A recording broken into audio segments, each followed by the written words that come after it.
Voilà, bonjour toutes et à tous, vous êtes bien sur MC.News TV, votre chaîne YouTube, Facebook et Instagram. Chers internautes, c'est avec beaucoup de plaisir aujourd'hui que je reçois un invité, André depuis Kinshasa. Chers internautes, je ne voudrais pas aujourd'hui faire très long comme d'habitude. Je voudrais en tout cas aujourd'hui accueillir avec vous, chers internautes, chers abonnés sur MC.News TV, mon invité. Bonjour messieurs. Bonjour, monsieur le journaliste. Comment vous allez? Je vais très bien, merci. Et vous? Je vais bien, enchanté.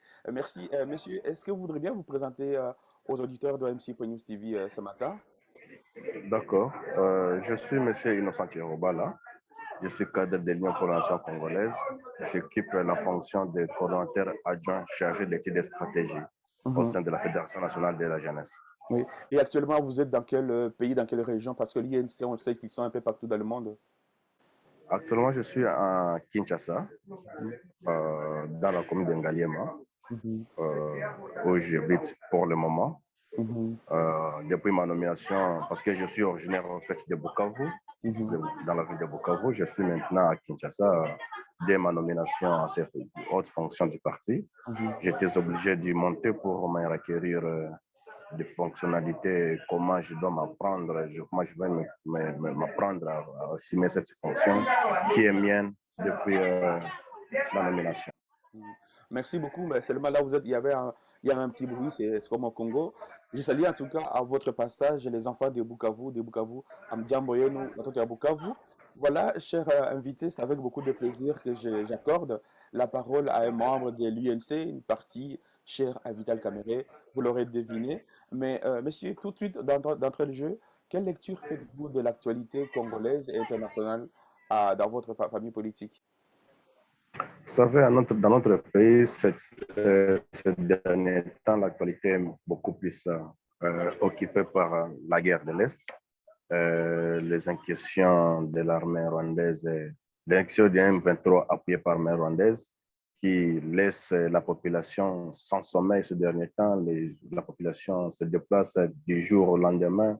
Les gens ne dorment plus au vu des crépitements de balles qui surgissent à tout bout de champ.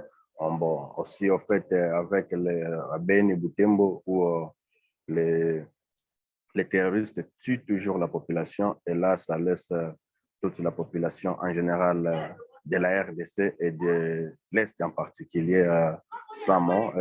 C'est dans une situation vraiment par cœur que vit la situation aujourd'hui. Mais je sais qu'avec l'effort de son Excellence, Monsieur le Président de la République, on va s'y mettre parce que tous les moyens sont mis à bord pour que cette situation de sécurité puisse se terminer définitivement à l'est de notre pays. Vous savez, lors de la campagne électorale, le chef de l'État avait dit: je mettrai tout en œuvre pour que la sécurité se termine à l'est de la République démocratique du Congo. Et lors de son premier passage d'ailleurs à Bukavu, il avait dit: je suis prêt à mourir pour que la paix revienne à l'est de la République démocratique du Congo. Et je pense que c'est ce qu'il est en train de faire. Vous voyez, il est par-ci par-là, il se déploie partout pour que la paix revienne effectivement à l'est de la RDC. Et voilà, je l'encourage sur cet élan. Je pense qu'avec plus de volonté, cette situation se terminera. Donc, vous y allez un peu trop fort par rapport à la paix. La paix n'est pas encore revenue au Congo. Vous savez qu'à l'Est, c'est tous les jours qu'il y a des agressions du pays voisin, le Rwanda pour les citer. Même ici, dernièrement, ils sont partis en Angola pour essayer de négocier. Et pour une fois, en effet, le président de la République, votre président de la République, a montré les dents face aux agresseurs. Et si vous vous dites que le pays est en train sur le chemin de la paix, qu'est-ce qui vous fait dire ça, en fait? Je dis que les chefs de l'État se déploient pour que la paix revienne effectivement à l'est de la RDC. Il y Mhm, a une insécurité. Les gens meurent chaque jour à l'est.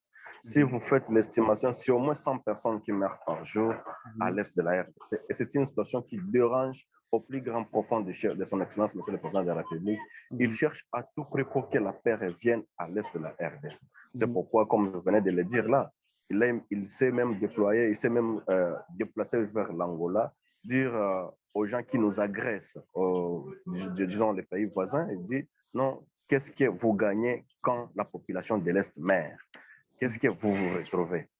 il y a intérêt que vous, les voisins, vous vivez en paix. Il y a intérêt que nous vivons en paix. Parce que l'insécurité ne profite pas. Si vous avez des dividendes à tirer dans la guerre, vous pouvez aussi en avoir à tirer quand il y a la paix des deux côtés.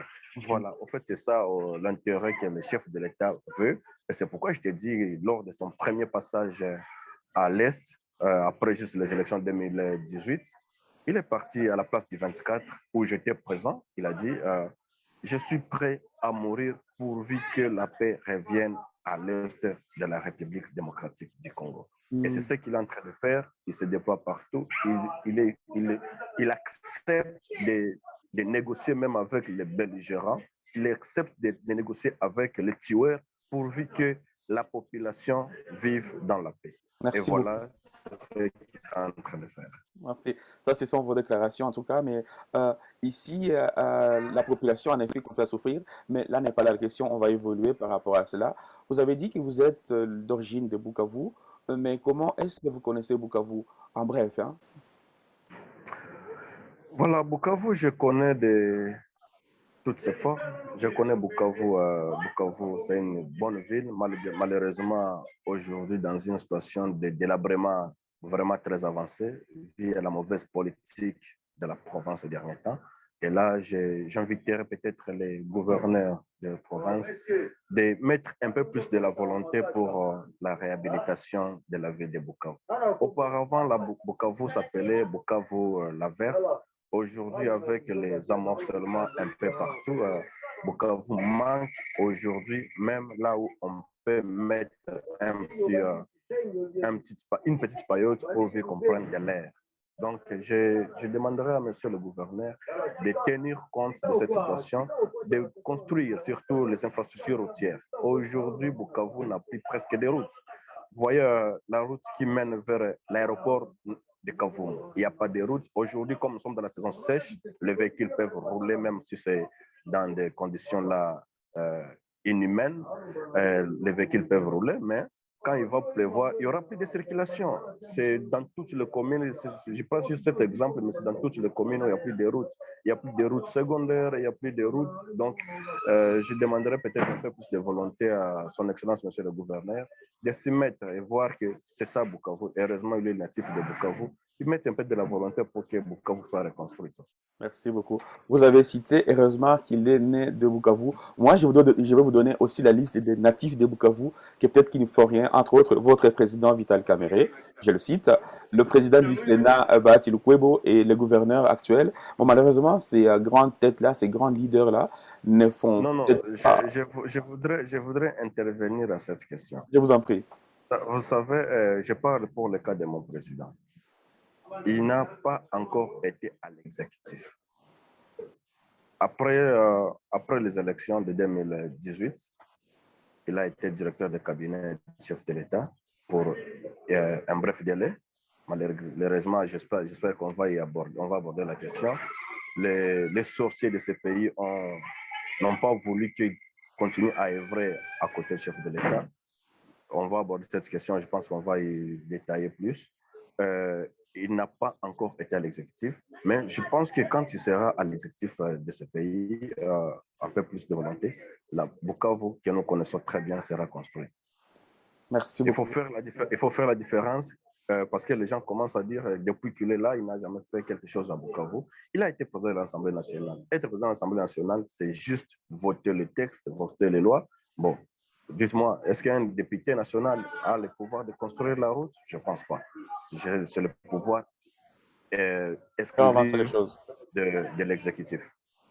Merci beaucoup. Justement, parlant de votre famille politique, j'ai essuyé quelques extraits, quelques déclarations contre votre parti, y compris les partis auxquels vous êtes ensemble au gouvernement. Qu'est-ce que vous répondez à tous ces détracteurs? Voilà, je vais aborder cette question par dire que les sorciers de ce pays existent. Et je vais commencer par l'historique. Nous avons commencé la campagne électorale. Bon, d'abord, les alliances avec l'UDPS, qui est notre partenaire. Tous ces gens n'étaient pas là. On a fait la campagne avec les moyens de bord, peut-être des fois avec un système-là qui n'a jamais existé, qu'on appelait à la congolaise. Vous réalisez, vous pouvez faire la campagne, 12, 13 tournées par jour, hein, et des fois, on a circulé le pays avec les moyens vraiment que les autres n'avaient pas. Et les autres là que vous dites qui étaient en train de nous critiquer étaient déjà de l'autre côté, qui nous critiquaient du jour au lendemain. Mais tellement que nous avons eu le pouvoir grâce à la population qui a massivement voté pour le Fativite, Dieu aidant, on a eu ce pouvoir. Aujourd'hui, ils peuvent commencer à nous critiquer, ne sachant pas réellement là où vient ce pouvoir. C'est là que je fustige le comportement de ces véreux politiciens qui cherchent à tout prix que le président de la République échoue. Parce que ne vous trompez pas, quand le président Kamere, on l'a mis en prison, tout le monde a vécu la situation que la RDC a traversée. C'est presque sur toutes les lignes, même si jusqu'aujourd'hui, rien n'est marché. Vous voyez, il a initié les travaux de 100 jours de son excellence monsieur le président, parce que c'est lui qui était l'initiateur. Bon, ça a commencé, mais à un moment, on a vu, à la lire que prend ces travaux,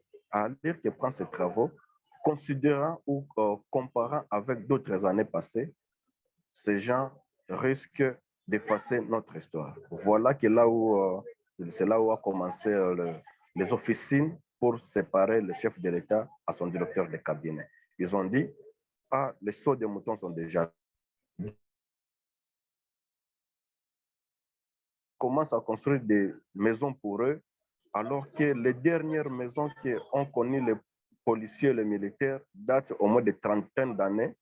S'ils réussissent ce projet, en tout cas, ça sera un chaos pour nous. Il faut chercher à tout prix que ce projet ne réussisse pas.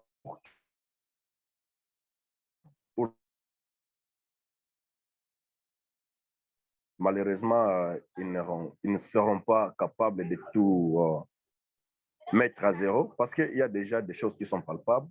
C'est pourquoi vous verrez même avec les procès, les fameux procès, le juge a dit, hommage à ce juge Yagne qui est mort, il a dit, c'est vrai, vous accusez quelqu'un, mais aujourd'hui, jusqu'à preuve du contraire, il n'y a pas de preuves. Mais comment saurais-je vraiment continuer à attendre quelqu'un alors qu'il n'y a pas de preuves? Comment quelqu'un va comparaître sans qu'il y ait de preuves palpables qui l'incriminent? Parce qu'en matière pénale, il n'existe jamais de crimes sans cadavre. Quand il y a un cadavre, on peut parler de crime. Quand il n'y a pas de cadavre, on ne peut pas parler de crime. Voilà, c'est la raison pour laquelle, avec toutes ces histoires, ils ont commencé à inventer des diabolisations contre le président Kamere. Malheureusement, c'est sans preuve.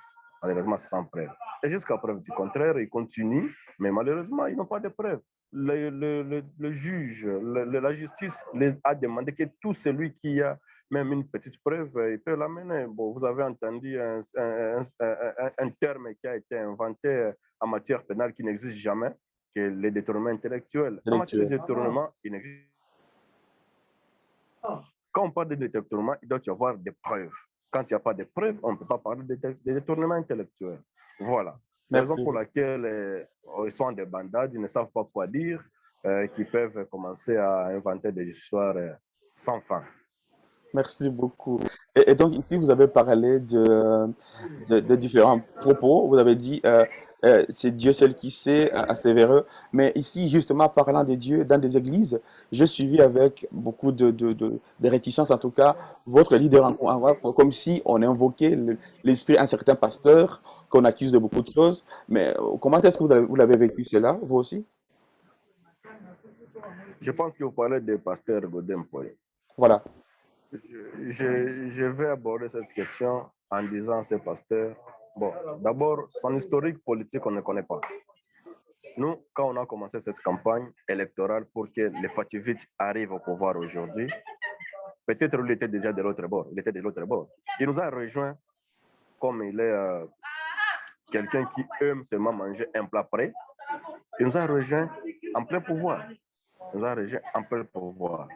Et le pouvoir que nous exerçons, il doit se soumettre. Il doit savoir que, bon, j'ai trouvé quelqu'un a déjà préparé son plat, donc il est là pour que moi je mange, je ne dois pas commencer à le critiquer. Ça, c'est un. Deuxième chose, un bon pasteur, un serviteur de Dieu ne peut pas vraiment aller à l'encontre de la décision de la justice, surtout la décision acquittant un des Congolais ou un de ses compatriotes.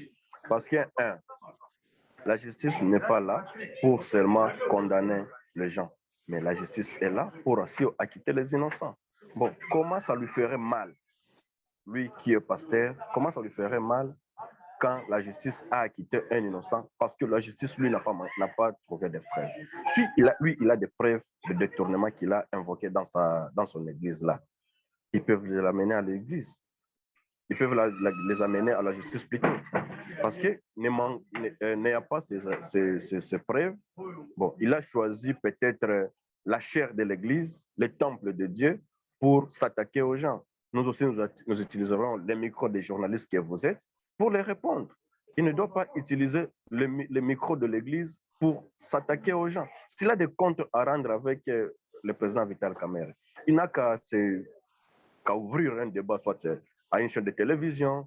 Il dit, bon, j'invite les gens de l'INC qu'on débatte sur une question, mais ne pas utiliser la chair de l'église. Il doit avoir respect à ce peuple de Dieu qui entre dans son église. Il ne doit pas prendre ce peuple de Dieu comme si c'était ses sujets. Ces peuples de Dieu sont venus juste écouter la parole de Dieu, mais pas pour faire la politique à l'église. S'il veut faire la politique comme il est président de l'Assemblée nationale, il n'a qu'à inviter les gens de l'INC dans des débats politiques. Ils vont en débattre, mais pas utiliser la chair de Dieu pour s'attaquer aux personnages politiques de ce pays, surtout les grands personnages de ce pays. Parce que si le président de l'Assemblée nationale, c'est parce qu'entre autres, les Fativites a pris le pouvoir en 2019. Donc, il doit être élégant. Et peut-être je le conseillerais, je ne sais pas, est-ce que c'est sa façon d'être seulement? Parce que moi, je fustige. Voilà, ici, je vois que mon invité a un petit souci de son. J'attends un peu qu'il puisse rétablir peut-être la connexion. Ça, je rappelle qu'il est en direct depuis Kinshasa et on sait à quel prix la connexion est à négocier à prix d'or dans ce pays, pourtant qui fournit les éléments. Voilà, je pense qu'il n'est plus, d'ailleurs, il vient de quitter. Voilà, chers internautes, chers abonnés, vous êtes sur MC.News TV. C'était là l'entretien avec un militant du parti cher à Vital Kamerhe et qui était donc en entretien depuis Kinshasa. Certainement qu'il y a eu un souci de connexion. Nous reviendrons sur cette question les fois prochaines, chers internautes, chers abonnés. C'est ici donc que nous mettons fin à cette conversation. J'attends peut-être 2 minutes, le temps qu'il puisse peut-être se reconnecter pour reparler de cette question.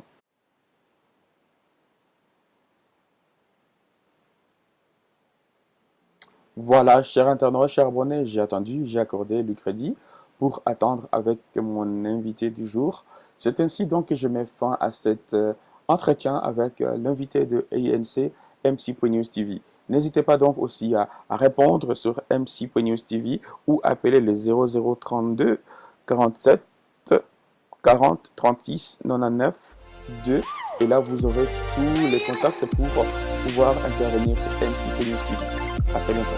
Bye.